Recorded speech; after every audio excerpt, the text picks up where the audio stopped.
Heartfelt is recorded for rebroadcast at this time. Please do not call.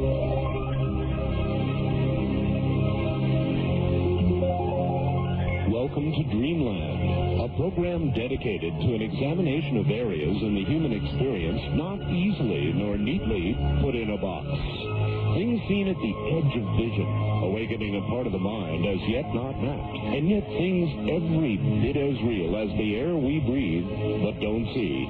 This is Dreamland. Sunday night in the high desert, Dreamland on the air again. Hi, everybody. I'm Art Bell. This is going to be an intriguing program.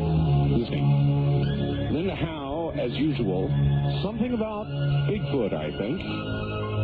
Remember that horrendous scream? Maybe she's got it one more time.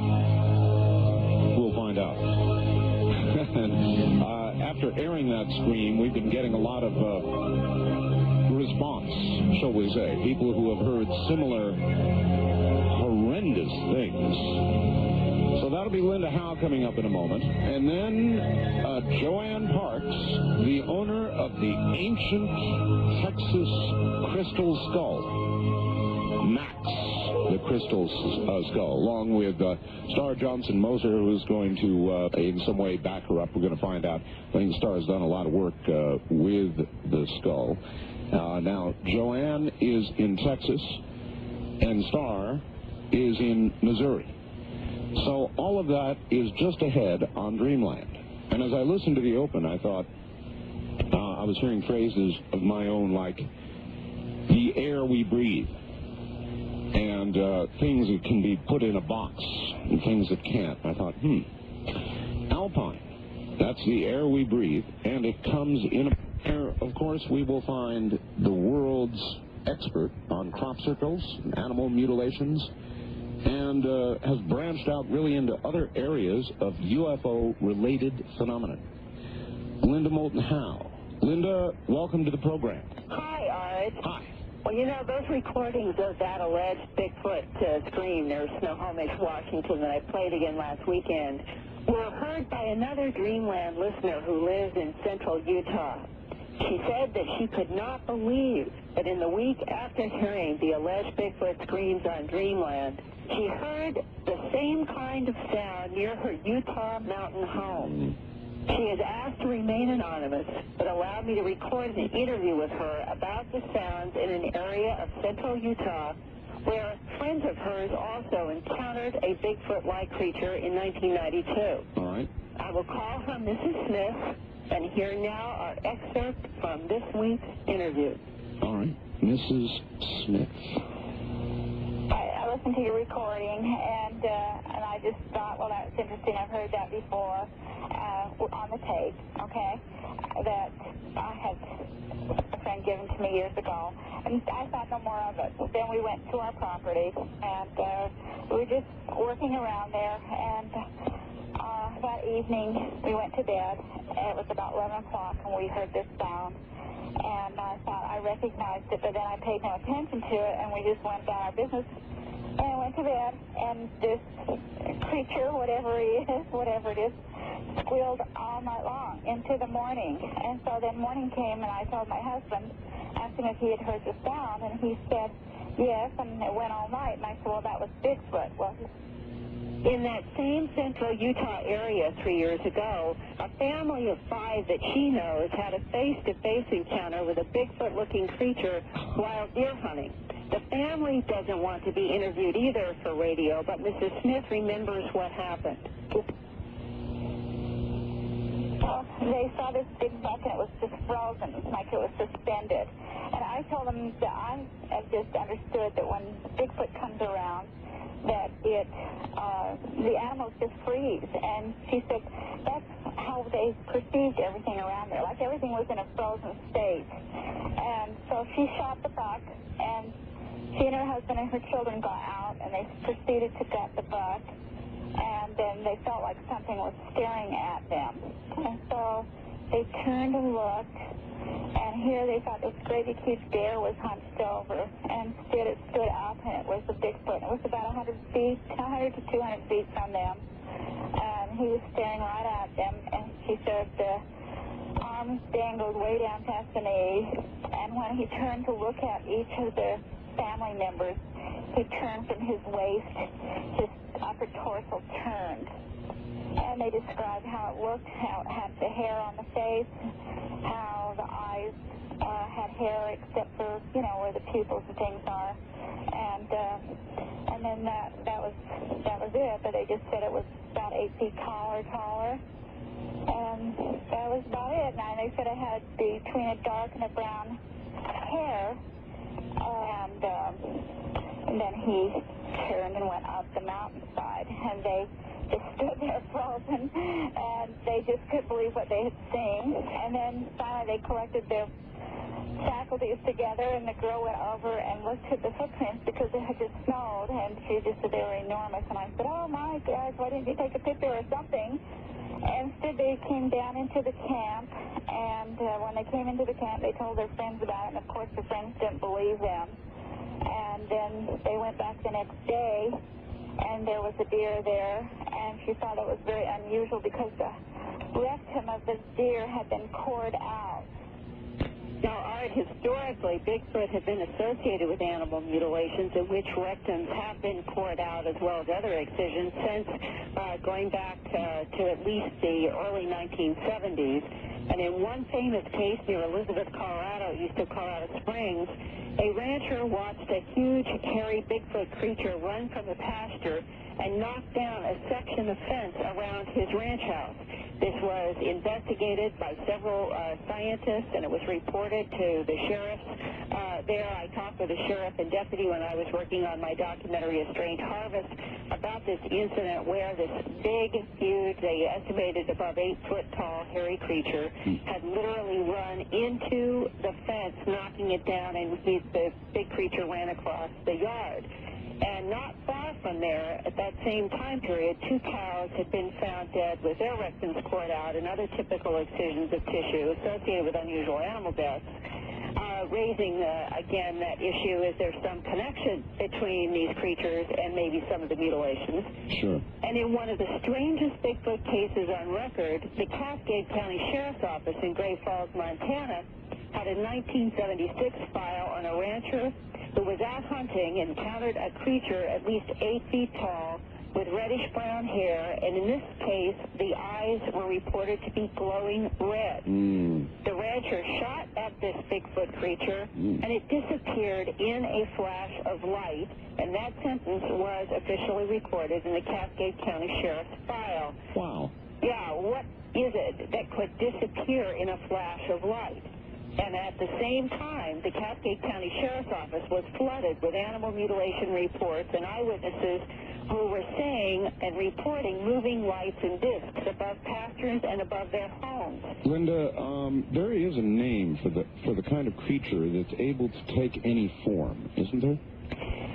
Well, from a shamanic tradition, yes, there would be what they would call the shapeshifters. Yes, indeed. That's exactly what I was after. Thank you. Shapeshifters. Is it possible that it could be that kind of creature? Well, you know, we are in such unexplored, unknown territory. I suppose anything is possible, but I personally am intrigued by the idea that there is some connection between these creatures that have been linked in several states, even including South Dakota. Big moving lights and these strange big hairy creatures on the ground also associated with mutilations. It's possible that they may have a technological link to what we refer to as the disc craft, or someone else has postulated the possibility that we could be dealing even in some of these cases with very sophisticated holograms that somehow have been engineered to do work on this planet and that in actuality are not strictly biological and have this escape mechanism of going back into some kind of an electronic form if threatened in some way. All that sounds like science fiction and highly speculative, but the rancher went far enough to call the Cascade County Sheriff's Office and report that he had shot with his .30-06 rifle right at this huge creature in front of him and that it disappeared in a flash of light. I don't suppose you still have that sound, do you? Yeah, I do, and if you guys would like to hear it one more time. One more time. I'm telling you, folks. get out your recorder quickly, hit record. You've never heard a sound like this, and if you ever do, you'll be running. I sure would be. So one more time. Here we go, and as you listen to it, just ponder this question, but it remains to say, could these sounds and these Bigfoot creatures be part of the UFO phenomena? Here we are. Now listen closely. It's coming up here in just a moment, I'm sure. This was a creature recorded. Now listen carefully. It won't play. Just a second. No, we're with you. You may not...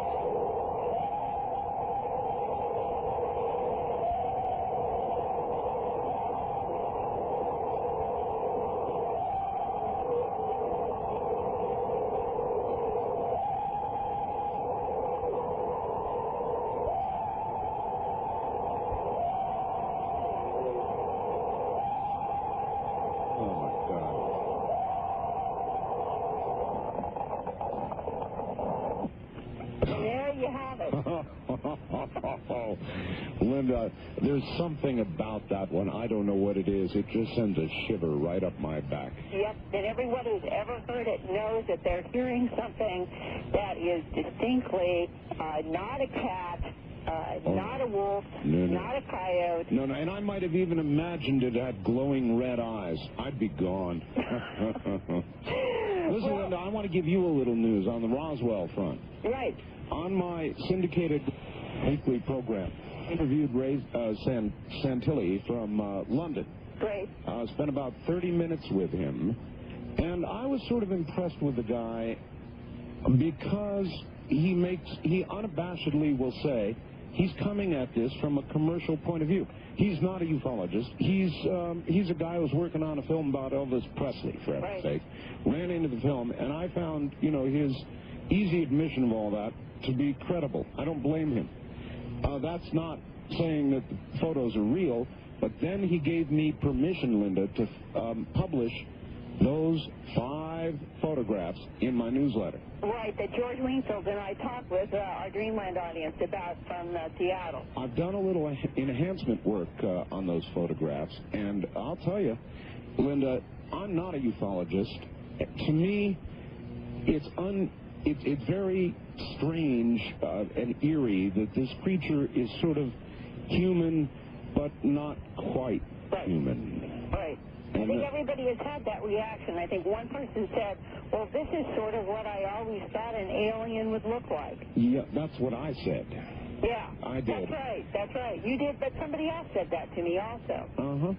All right. Well, look, a wonderful report as always. Do you know anything about crystal skulls? This is new territory for me. I've got no idea what I'm about to be talking about, Linda. What do you know about a crystal skull? Yeah. There have been at least 2, if not more, that have surfaced in this century. The most famous was, I think it was taken from a dig in Guatemala. That's where this one we're going to be talking about came from. And it is perfectly machined. I believe that one even has moving teeth in the skull. And the big question has been, could this be a modern 20th century creation to be planted to cause a big hoax? That is what some people argued.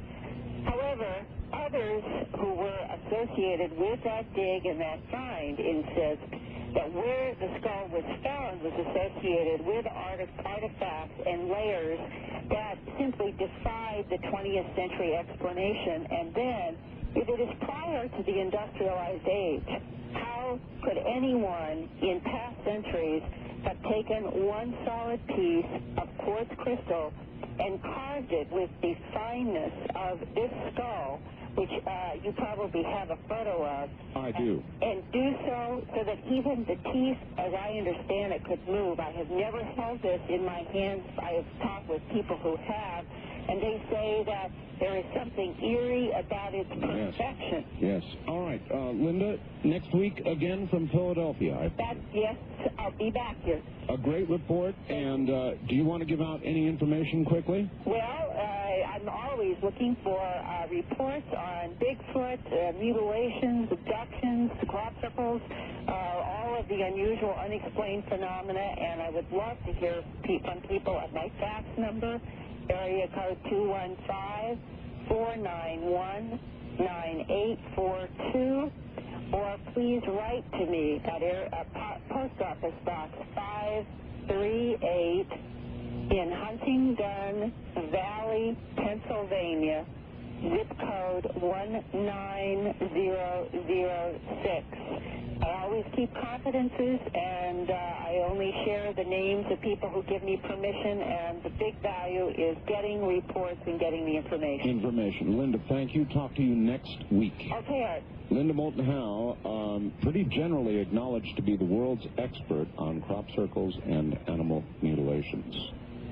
Many of you have no idea there is a Senate bill right now, really an existing, introduced Senate bill that will establish a new money, colored money, different colored, multicolored money, ugly no doubt.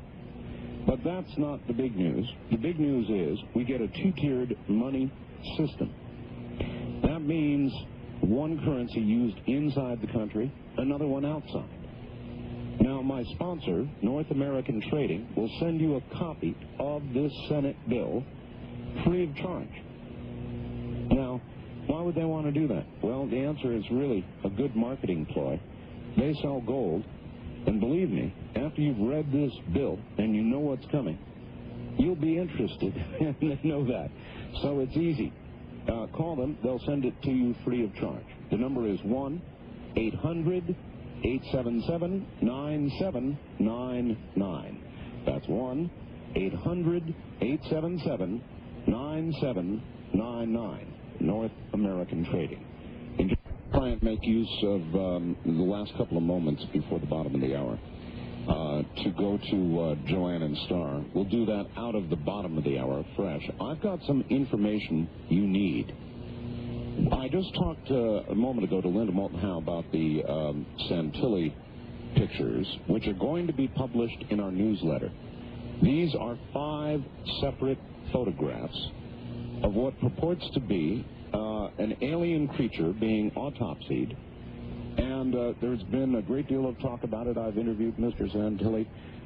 We have enhanced versions of these photographs available as of about an hour ago on our bulletin board system. I repeat, enhanced copies of these photographs available on our bulletin board system. In addition, they will be published in our newsletter. So there are 2 ways to get them. To call our bulletin board is area code 702-727-1709. You've got to have a computer and a modem, and you can download the photographs free of charge at area code 702-727-1709. We well understand most of you don't have a computer. So in the next issue of our newsletter, we're publishing all 5 photographs by special permission from Ray Santilli in London. If you want the newsletter, it is $29.95 a year.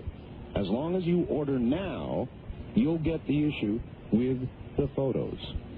Have I said enough? To get the newsletter, the number is 1-800-917-4278. That's 1-800-917-4278. Or send a check or money order for $29.95 to newsletter, 744 East Pine Street, P-I-N-E, Central Point, Oregon, zip code 97502. Newsletter, 744 East Pine, Central Point, Oregon, 97502. Max, the Crystal Skull, is next.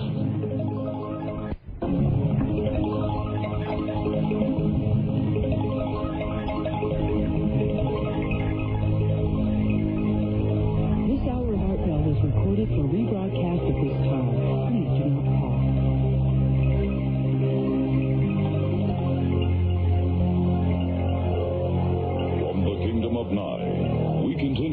calls on Dreamland with Art Bell. Call Art now, toll-free at 1-800-618-8255. 1-800-618-TALK.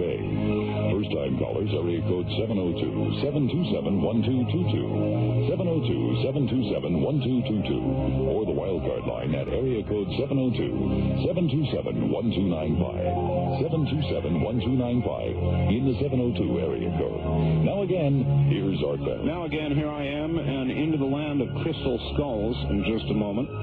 Should be an interesting one. Mrs. Edwards just... If she's a female, she's going to love flowers. JoAnn, you were going to tell us, we got a couple of minutes here. The scientists, what have they found out? Sure. Clyde C. Snow, who's a forensic anthropologist, and Max was in the state coroner's office here in Oklahoma City, they have studied it. Betty Pat Gatnett, who pioneered putting faces on skulls, she has studied it, and they said whatever carved this had such a high technology of just what the human skull was that it's just almost impossible to duplicate. This one's 18 pounds and 2 ounces, and it's anatomically correct from one side to the next. It's carved with 28 teeth with wisdom teeth carved in. Wow. And it's got the pineal, what they call the pineal gland. Beneath it, it's the only ultra skull, meaning that there's an ultra indention beneath it. And what that is, it's got the mastoid bone that it sits back on, and that ultra indention is the medulla oblongata that connects our neck to our spinal cord. So everything that we possess in our skull, Max possesses in his, and it's all in the right spot. Ooh, that's... Plus, it also has major inclusions that goes down the cheek line, and these inclusions are so great that they come up through the surface, where the surface is slightly cracked open. You can put your fingernail inside of some of these cracks. So this is not considered really the type nor quality of quartz crystal that a crystal carver would use or could use to carve into with diamond tip tools. They would pass over any number of these major inclusions, and it's going to instantly shatter. Well, they wouldn't have had diamond tip tools back then anyway, they didn't. Right? And that's two reasons why that they what they know is they realize that the Mayans used them in their ceremonies. But again, they're not believed to be created by the Mayans for those two reasons, because they did not possess diamond tip tools that we know of, and there's no crystal mines in any Mayan site. Do you want to say something, Star? Well, there's so much to say. All right. Well, then, I'll tell you what we'll do. We'll hold it for when we come out of the top of the hour here. But let's put it this way, Star. You've worked with Max very closely. Yes. And I've got two literate ladies here. So, Star, I'm going to just ask you, in your opinion, is Max the real thing? Absolutely. Absolutely. And what I've been learning from Max, I can scarcely find the words to describe. That I will say that my entire life has been totally changed since Max came into my life. That's a pretty serious statement, Art. Yes, it is. You should see the letters I get when Max appears to people in dreams and what he's done for all of these people. Well, I once saw a movie about a healer. And it was a wonderful movie, actually, and I can't recall the name of it right now. But everybody in the community, once they figured out that she could heal, demanded to know where the power came from. Mm-hmm. And if it didn't come from God, they said, then she must be a witch. And they damn near burned her at the stake. So you two potentials, hold on there just a moment. We'll come right back to you. This is Dreamland.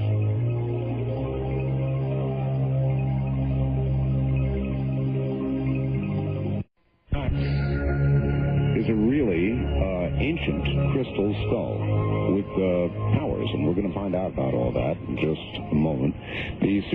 Back now to JoAnn Parks in Houston, I believe, and Star Johnson. Star, where are you? I'm in St. Joseph, Missouri. St. Joseph, Missouri. Yes. All right. Again, recalling the movie I was talking about, I don't remember the name of it, but it starred Ellen Burstyn. I think it's Burstyn. And she was able to heal. Oh, I remember that. Do you? It was actually a beautiful movie. Yes, wonderful movie. However, as you recall, and that's what people are going to want to know here, where this power comes from. And if it doesn't come from God, then look out. Well, that's what I was going to bring up, because I've written several articles for magazines, and I do believe that Max, I believe that all good things come from God. So I do believe that Max is a gift from God. So I feel that God has given us many gifts and tools in many forms. such as our preachers, our Bibles, our books, to help us all along our own spiritual path of truth. And I believe that Max is simply one of those gifts and tools given to help us along for those who wish to open their heart and mind and receive. Do you concur with that, Star? I absolutely do. And I would like to share with you, if I might, a channeling that I received through Max that states very clearly why Max has come to us. All right. And this is what I received. I come to you openly in mind and in heart. I come to you through the corridors of time. I come to restore your gifts, long forgotten. I come in remembering, and I come in truth. I come in oneness, and I come in gladness. I come with the blessings of infinite love. Oh, turn not away in fear or limitation. Oh, turn not away in disdain or despair. I come with the flame of freedom, everlasting. Let us soar through illusion to the heart of the dove. I hold the secrets, the keys to the mysteries. I hold the pattern, and I hold the plan. I hold open the doorways to illumine the chambers. Open your heart and let me come in. Open your mind and enter the doorway. Cast off all entanglements of time. Open your body to the light of the heavens. Open your pathways to the light of the stars. Open your gifts to share with each other. Open your senses to the sound and the light. Open your being to the unified presence. Reach out to each other. Divine reflection. Divine love. Well, that sounds like a very beautiful, elongated version of Rodney King's Can't We All Get Along? That should be it. Is that about right? All right. Share. I get letters from all over the world. People come here from all over the world because they feel that Max has something to offer them. They have said that they feel a healing sensation from him. They stress serenity. They even state they have peace of mind and very loving thought. Does everybody get along with Max? Everybody that I come in contact gets along with Max. There have been a few people who have shrugged and left because they have fear. They have limitations. They have stuff inside of them that they just can't handle because of the skull. Now, this is bad connotations on a skull. This is, say, it's only been within, say, the last several hundred years that the skull has been used, let's say, as a symbol of evil. And why? Well, it's brought on by pirates, modern man. It's a conditioning effect, such, as used in the mark on the bottle of toxic poison. Yes, it but is. If you read and go back, very back in history, the skull was used as a keeper of knowledge. They have the wall of skulls, and I believe, why a skull? People say, why a skull? Well, I believe it looks like us because it represents us.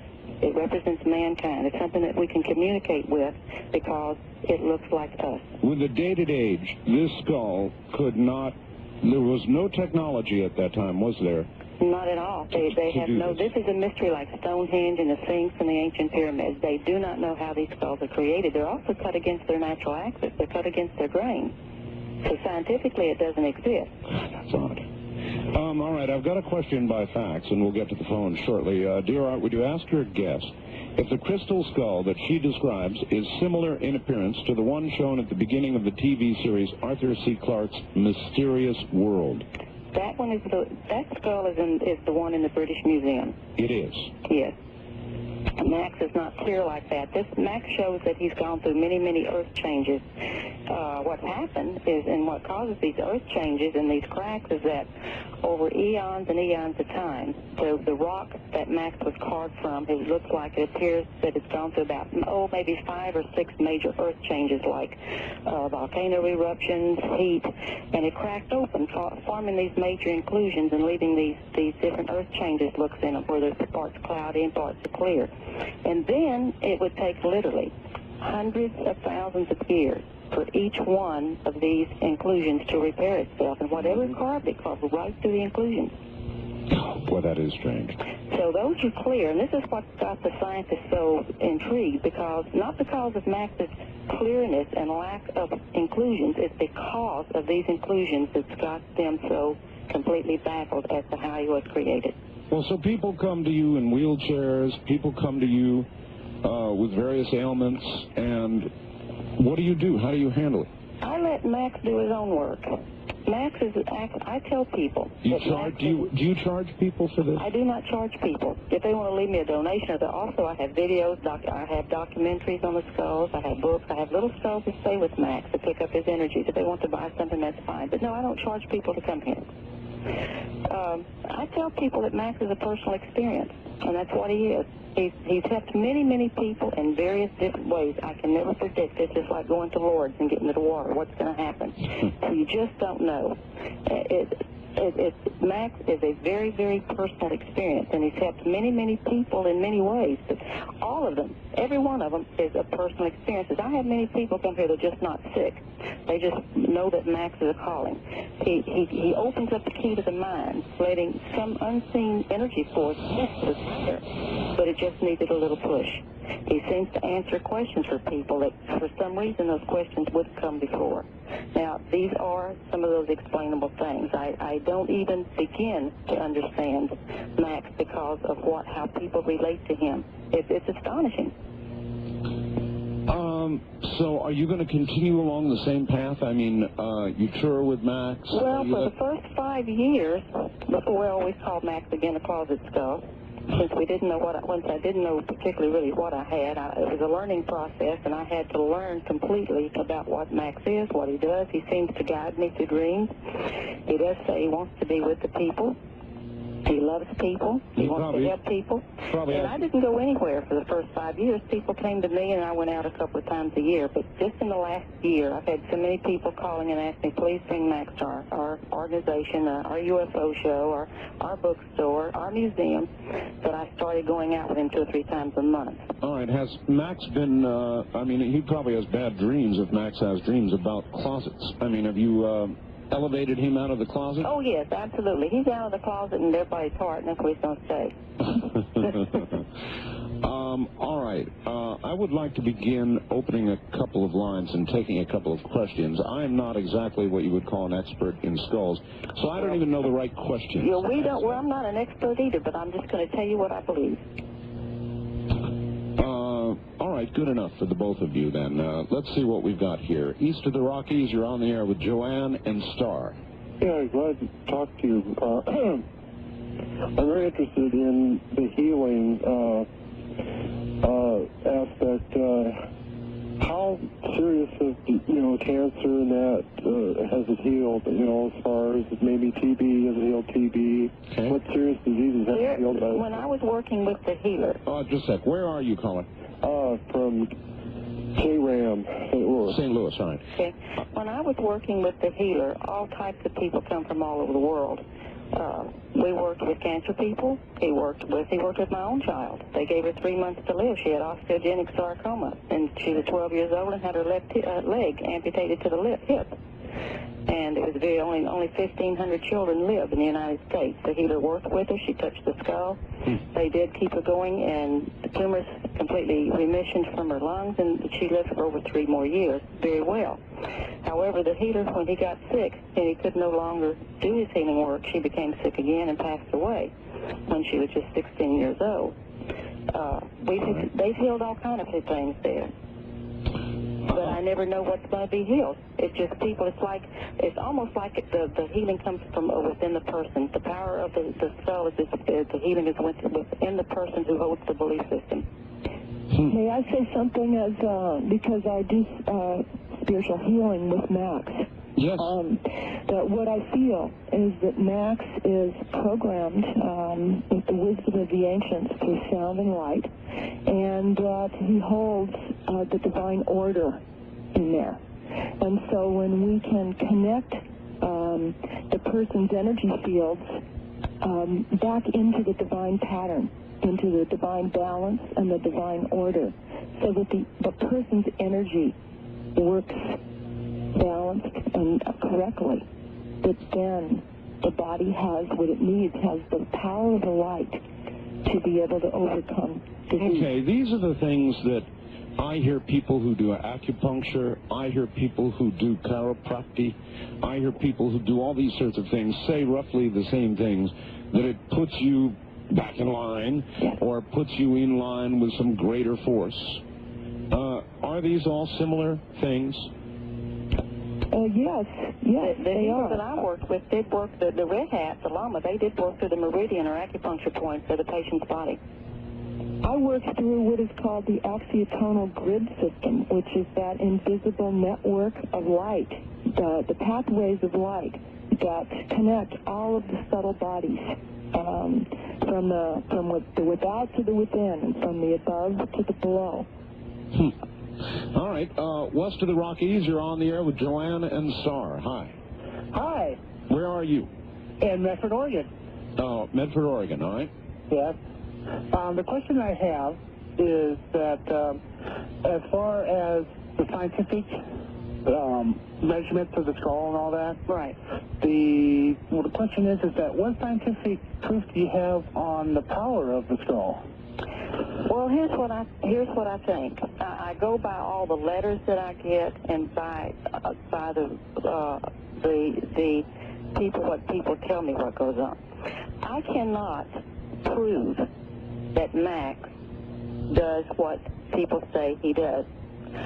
I believe it, just like I cannot prove that I have a soul, but I believe it.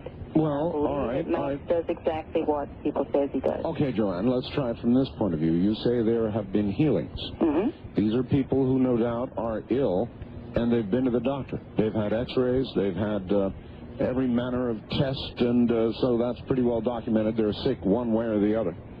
Yes, and what they do, they tell me that they receive a healing, but they never send me any documentation proof of it. They just said, Max has done this for me, Max has healed me this, and then, of course, a lot of people, I do believe that Max is here for mankind's spiritual growth, so for some reason he seems to touch their hearts and heal them in some spiritual way. Right, but it would be nice to have a little documentation. Right, right. I've had lots of people tell me in letters they've been healed for serious things. One person walked in and said she hadn't heard in 3 weeks, and her ear popped open the minute she got in Max's energy field, because he gives off energy in a 2.5 block radius. Now, see, that's interesting. Going back to this movie I was talking about, I recall that when Ellen Burstyn would put her hand on somebody, Right. there would be an actual exchange of heat, a feeling of heat. That's what they feel off of Max. People who are tuned to the crystal feel this big heat that comes off of him. I don't even try to explain it. I'm telling you that I don't know why these things happen, but it just seems to happen. Are we all nuts? Are we all seeing the same thing? Well, what about it? You two, have you both been checked out?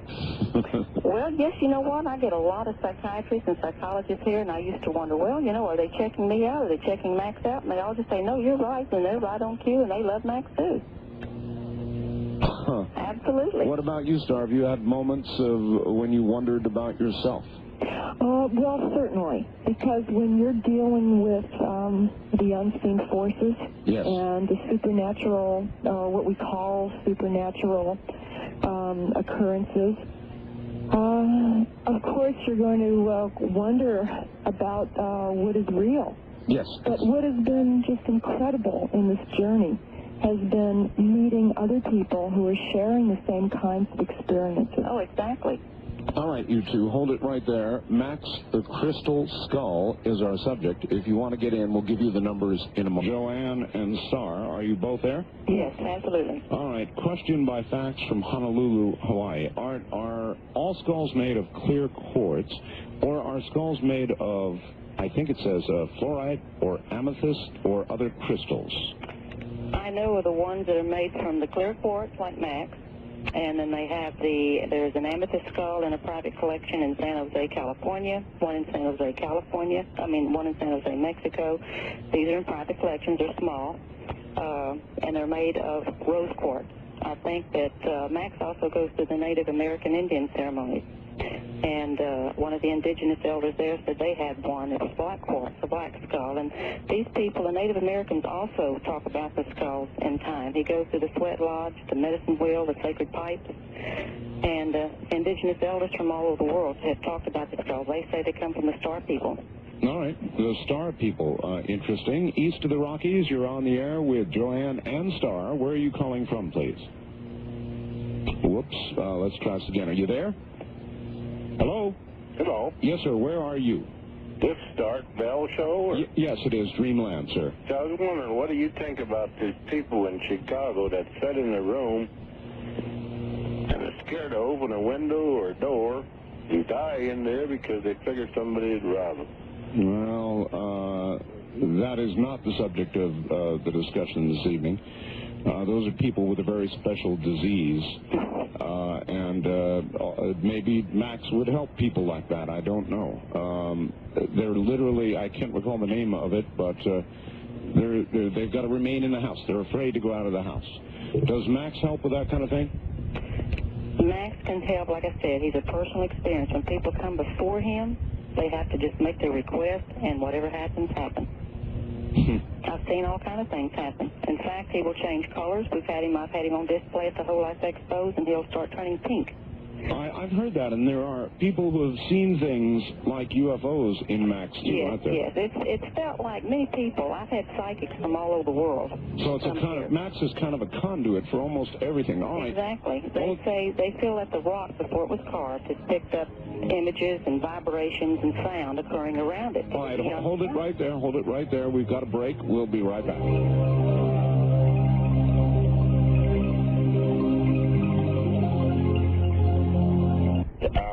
From Phoenix? Phoenix, yes, sir. I was just curious if either one of the ladies tried to find, besides get answers in regards to some of the things that, future things that might happen. You know we know what we're talking about. All right, yeah, sure. I can even amplify on that one. Ladies, I have a good friend whose name is Gordon Michael Scallion. Mm-hmm. Either one of you know the name? I know that. Mm-hmm. You both do. All right. Gordon Michael Scallion has made some incredible predictions. Has Max given anybody the ability to, or has Max caused anybody to look into the future? And if so, what has been told? To me, no, I don't believe that Max, for myself, is used as like a crystal ball. I do believe he's mainly for his person's spiritual side and their heart and their body and their mind and their soul. Now, several people have said that Max has said that we have to clean up our acts, that he's here for a definitely purpose to help mankind and to help him to move along their own path. But, Star might can answer a little bit, elaborate on that some. Well, what Max has shown me is that which we are moving towards. Oh, so in other words, Max has shown you what? Yes, many people, he has shown many people things. All right, Star. Having said all the nice words about what Max would like us to do, if we don't, what does Max predict? I don't look at any negativity or fear when I look into Max. I only look at the love and the increase in our awareness and consciousness and oneness. That is the level that I tap into Max for. Max has shown you, you said, the future. That which we're moving towards, yes, in our path back home. What I believe is that we are ascending, that we are going back from whence we came.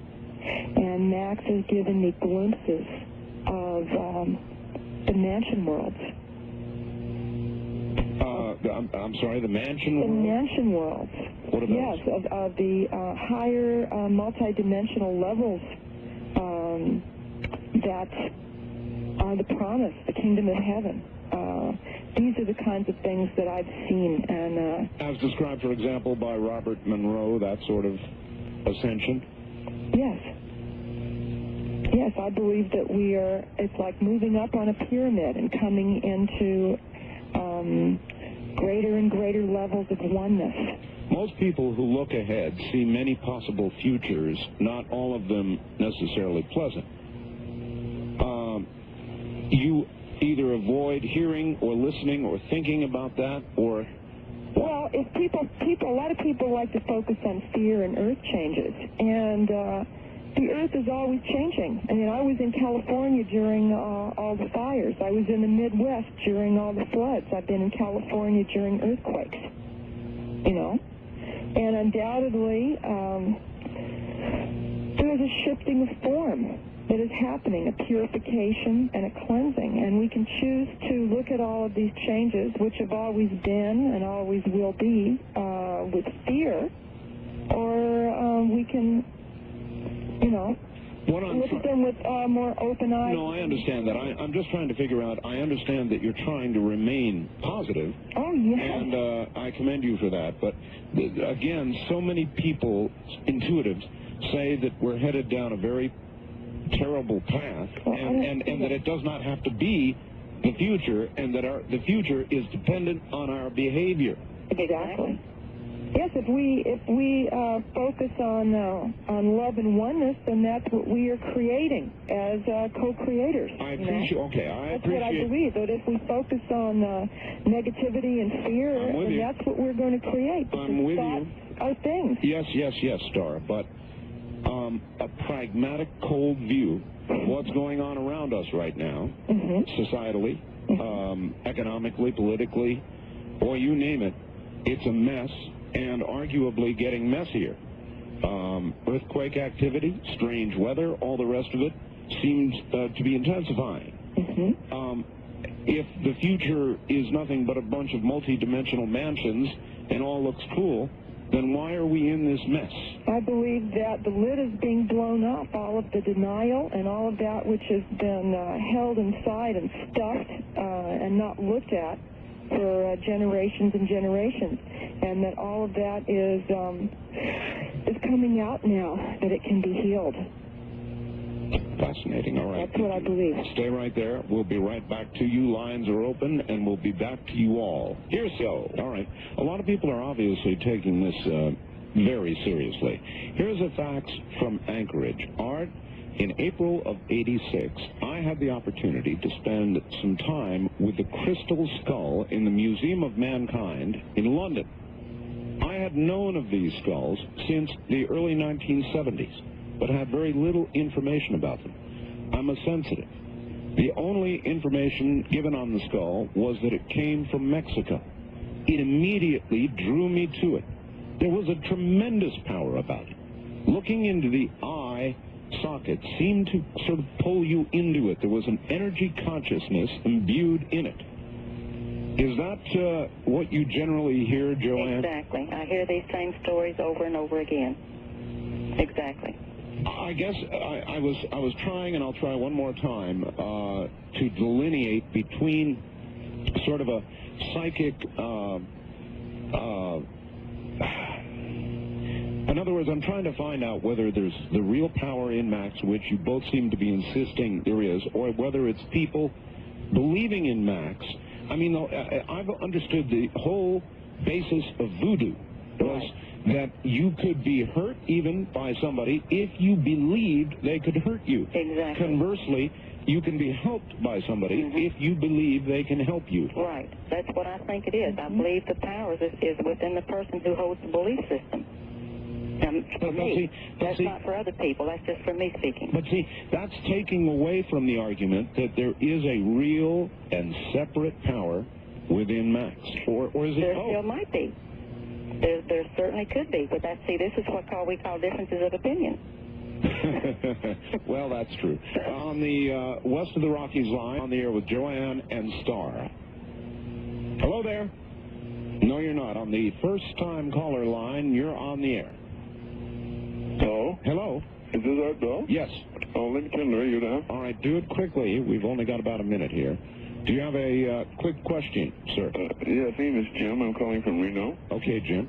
I used to live in San Francisco for a number of years, and I went to see a psychic in Pinole. His name was Nick Nocerino. That's Nick. Yes, okay. Is this the same man Yes, it is. JoAnn Parks was speaking of? Yes. Oh, may I ask JoAnn a question? Yes. JoAnn, could you elucidate on whether this was the man, I think you said earlier, that this Max had instructed you to seek out? Yes. All right. And you're you didn't expound on that. Could you tell a little more about him? All right, sir, she can, but it's going to have to be after the break. Ladies, we're coming up to the breaks. Tight, relax for a few moments. One more hour with JoAnn and Star and Max the Crystal Skull. There are only 13 ancient crystal skulls in the world. JoAnn has one of them. We'll be back.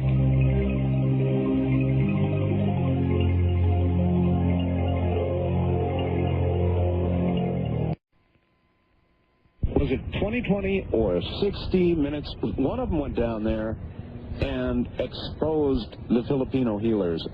That's what I recall. You can't say that about all the Filipino healers, and I will say that in the 5 years that I traveled with this healer, I saw some incredible miracles happen.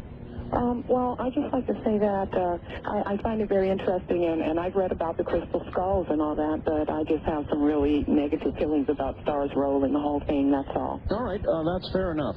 Star, what have you seen? Just, really lay it out. What have you seen a healer do? Have you seen a healer put a hand into a body? I have seen manifestation, and Brother Angel never claimed to be putting his hand into the body. I've seen manifestation happen. And I've seen people who were crippled come into the room crippled. You're speaking, Star, you're speaking over my head. You've seen manifestation. Yes. I never saw a hand go inside the body. So what is a manifestation? Oh, I saw the manifestation of water turn into blood. Well, that's pretty serious. But the healer that I worked with was not so much into the manifestation as he was into people believing in the power of God within themselves to heal themselves. And that was the focus of this healer. There are other healers who are into, big manifestations.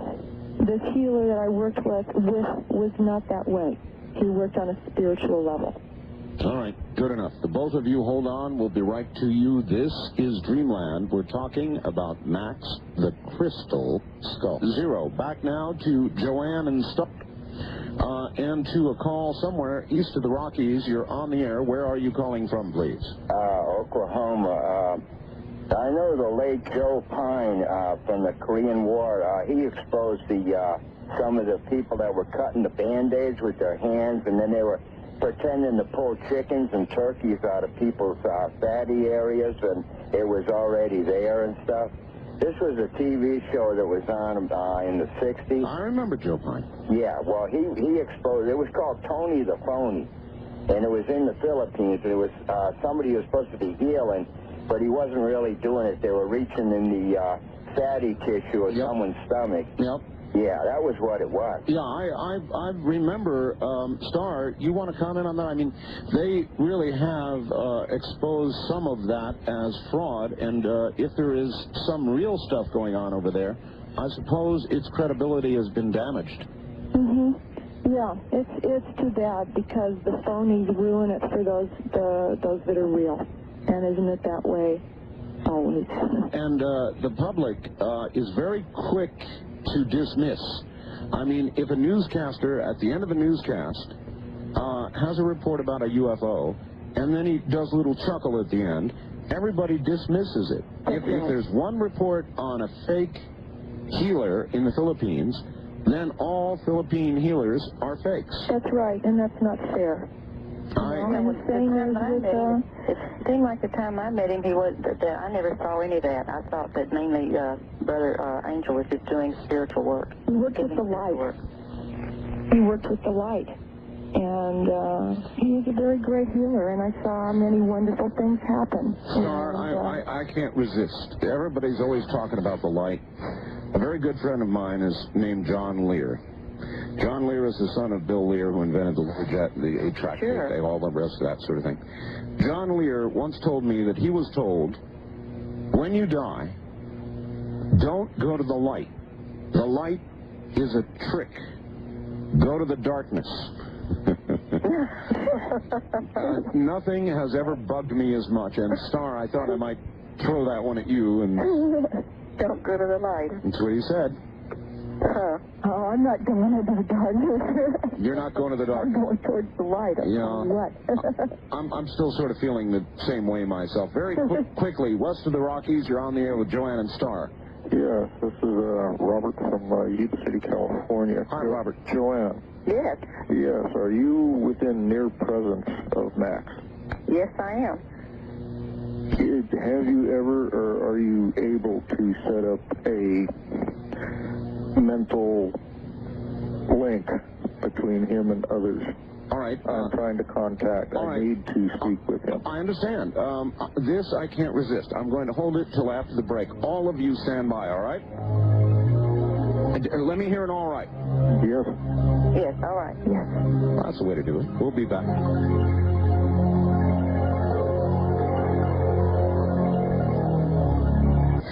There is some power imbued in crystal, and well, it has that energy. I must admit, I would like to get next to Max myself for a little while.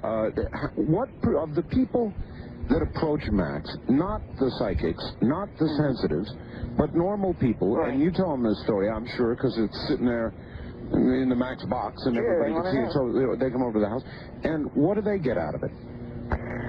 Are there people who come over and say, huh? Yes, they just sit there and they think nothing's going to happen. And then all of a sudden they approach it, and they start touching it, and they start feeling this energy field coming off of it. And then some people feel absolutely nothing, and they write me weeks. It's a delayed reaction.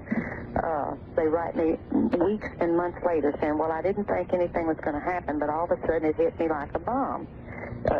He appeared to them and told them something.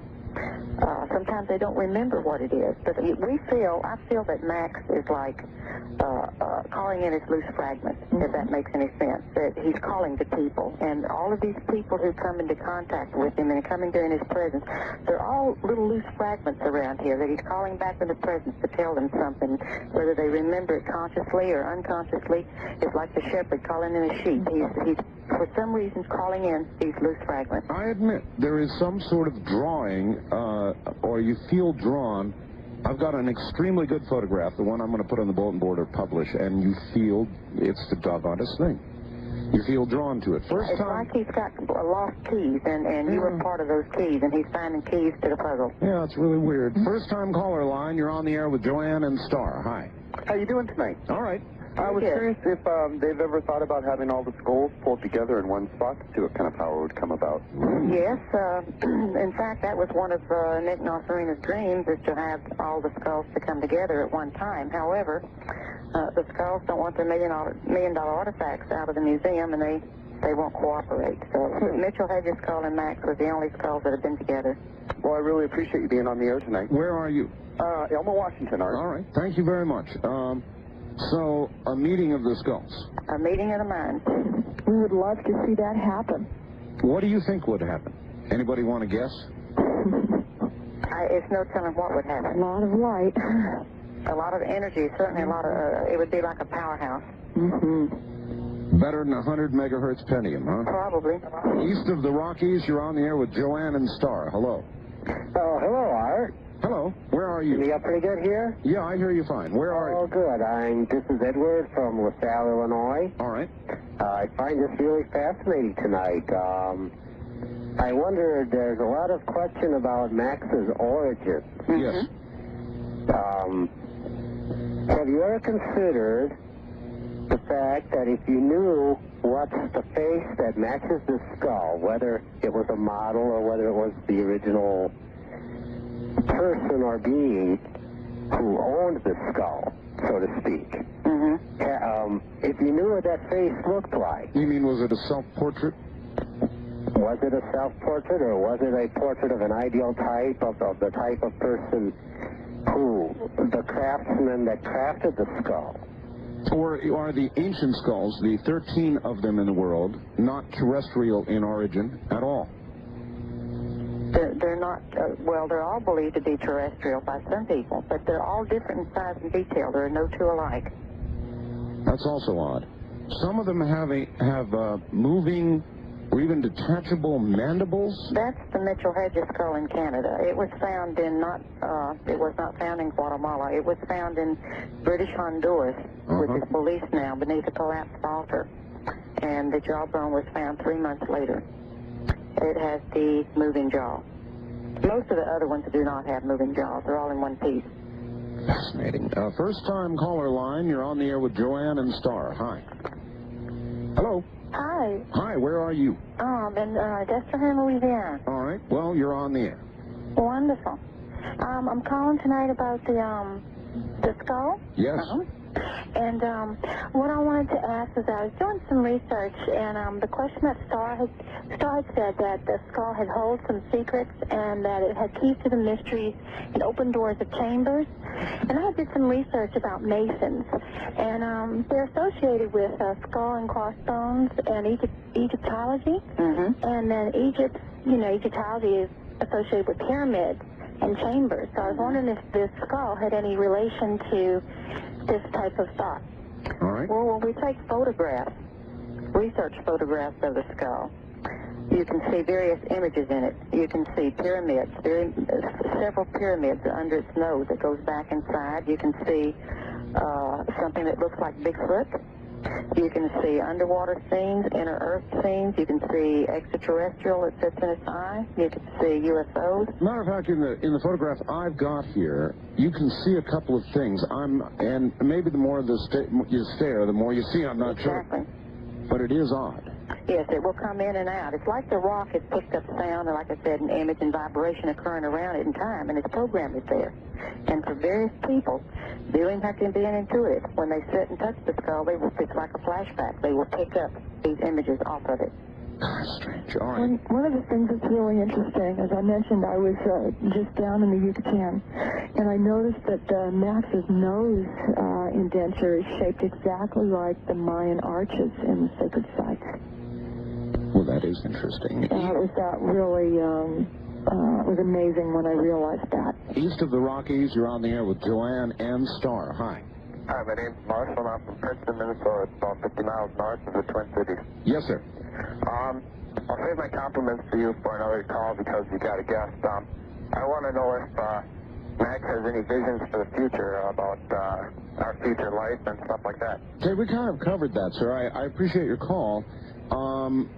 According to Star, only nothing but the good, right? Well, what I've seen in Max is from whence we came, and that's the same place that we're going back to. Yeah, but that's like saying dust to dust.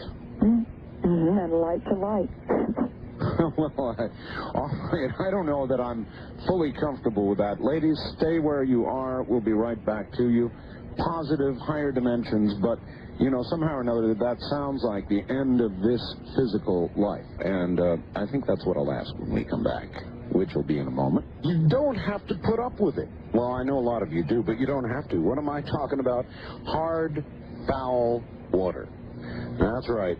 Hard water gets into everything, it fouls it up. You know what I mean. We're going to continue to allow Max to be a joy and inspiration to many thousands of people to come. Well,